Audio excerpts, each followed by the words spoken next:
ভাবুন একটু, আপনার পকেটে কোনো টাকা নেই, ব্যাংকে কোনো অ্যাকাউন্ট নেই, এমনকি একটা খুচরো পয়সাও নেই। তাহলে আপনি কিভাবে বাজার করবেন, কিভাবে খাবার কিনবেন? এই প্রশ্নের উত্তর লুকিয়ে আছে হাজার বছরের এক অবিশ্বাস্য ইতিহাসে। একটা সময় ছিল এই পৃথিবীতে যখন মানুষের হাতে কোনো কাগজের নোট ছিল না, ছিল না কোনো ধাতব মুদ্রা, ছিল না সোনার দিনার বা রূপার দিরহাম, এমনকি সবচেয়ে সাধারণ একটা তামার পয়সাও তখন মানুষ চিনত না। পৃথিবী ছিল, মানুষ ছিল, বাজার ছিল, কিন্তু টাকা বলে কিছু ছিল না।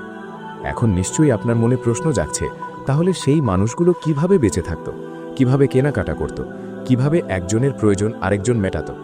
উত্তরটা অনেক সহজ, কিন্তু অসম্ভব চমৎকার। সেই যুগের মানুষ পণ্য দিয়ে পণ্য কিনত। আজকের ভাষায় আমরা যাকে বলি বার্টার সিস্টেম বা বিনিময় প্রথা। যার কাছে গোলা ভরা চাল ছিল, সে সেই চাল নিয়ে যেত বাজারে, আর বিনিময় নিয়ে আসত ডাল বা তেল বা কাপড়। যার কাছে ডাল ছিল বেশি, সে ডাল দিয়ে চাল কিনত। কেউ মাছ দিয়ে কিনত লবণ, কেউ গরু দিয়ে কিনত জমি। জীবন চলত এভাবেই, এক হাতে দাও আর এক হাতে নাও। কিন্তু ভাবুন একটু, এই পদ্ধতিতে কত ঝামেলাই না ছিল। আপনি চাল বেচতে চান, কিন্তু যার কাছে আপনার দরকারি ডাল আছে, সে হয়তো চাল চায় না, সে চায় কাতর। তখন কি করবেন? এই সমস্যার সমাধান খুঁজতে খুঁজতে একদিন মানুষ আবিষ্কার করল মুদ্রার ধারণা, এবং সেই আবিষ্কারের গল্প কম রোমাঞ্চকর নয়। বিখ্যাত মুসলিম পর্যটক ইবনে বতুতা, যিনি 14 শতকে পৃথিবীর দেশে দেশে ঘুরে বেরিয়েছিলেন, তিনি তার ভ্রমণ বৃত্তান্তে একটি অবাক করা তথ্য লিখে গেছেন। তিনি দেখেছিলেন যে মালদ্বীপে এবং আফ্রিকার মালি সাম্রাজ্যে তখনও মানুষ ঝিনুক দিয়ে কেনাবেচা করে। হ্যাঁ, সমুদ্রের সেই ছোট্ট ঝিনুক, সেটাই ছিল সেখানকার মুদ্রা। যার কাছে যত বেশি ঝিনুক, সে তত বড় ধনী। বাজারে গিয়ে মাছ কিনতে হলে গুনে গুনে ঝিনুক দিতে হতো। চিন্তা করুন, আমরা যেভাবে আজ পকেটে টাকা রাখি, তারা সেভাবে ঝিনুক রাখত, এবং সেটাই ছিল তাদের কাছে সবচেয়ে মূল্যবান সম্পদ। এরপর ধীরে ধীরে সভ্যতা এগিয়ে গেল। 7ম ও 8ম শতকের দিকে এসে মানুষ বুঝতে পারল কোনো একটি টেকসই, সর্বজন গ্রাহ্য মাধ্যম দরকার বিনিময়ের জন্য। আর তখনই সোনা আর রূপার মুদ্রা তৈরি হলো। ধাতুর উজ্জ্বলতায়, নির্ভরযোগ্যতায় এই মুদ্রা দ্রুত ছড়িয়ে পড়ল পৃথিবীর নানা প্রান্তে। কিন্তু এইখানেই ইতিহাসের সবচেয়ে চমকপ্রদ অধ্যায়টি শুরু হয়।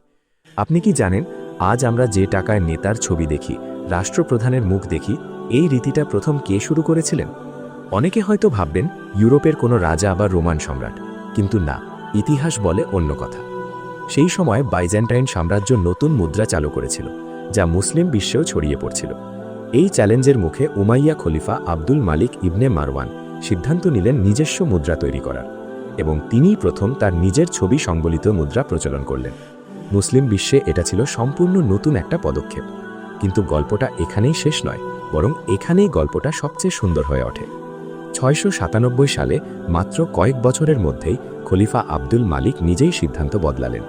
তিনি উপলব্ধি করলেন যে ইসলামের মুদ্রায় কোনো মানুষের ছবি থাকা উচিত নয়, এবং তখনই তিনি পৃথিবীর ইতিহাসে প্রথমবারের মতো এমন একটি মুদ্রা চালু করলেন যেখানে কোনো মানুষের মুখ নেই, কোনো রাজার প্রতিকৃতি নেই, শুধু আছে আল্লাহর কালাম, কোরআনের আয়াত এবং ইসলামের বিশ্বাসের কথা।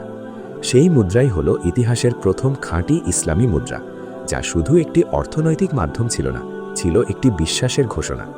ঝিনুক থেকে সোনার দিনার, বিনিময় প্রথা থেকে ইসলামী মুদ্রা, মানব সভ্যতার এই দীর্ঘ যাত্রায় প্রতিটি পদক্ষেপই আমাদের মনে করিয়ে দেয় যে মানুষ সবসময় সত্য ও ন্যায়ের পথ খুঁজেছে, এবং সেই পথের সবচেয়ে উজ্জ্বল মাইল ফলকগুলো রচিত হয়েছে ইসলামের আলোয়। অর্থ ও বাণিজ্যের ইতিহাস কেবল অর্থনীতির গল্প নয়, এটি মানুষের বিশ্বাস, মূল্যবোধ আর সভ্যতার বিকাশের গল্প। খলিফা আব্দুল মালিকের সে সিদ্ধান্ত আমাদের শেখায়, ক্ষমতা ও পরিচিতির চেয়ে আল্লাহর সন্তুষ্টি সবসময় বড়, এবং একজন প্রকৃত মুসলিম নেতা সেটাই বোঝেন।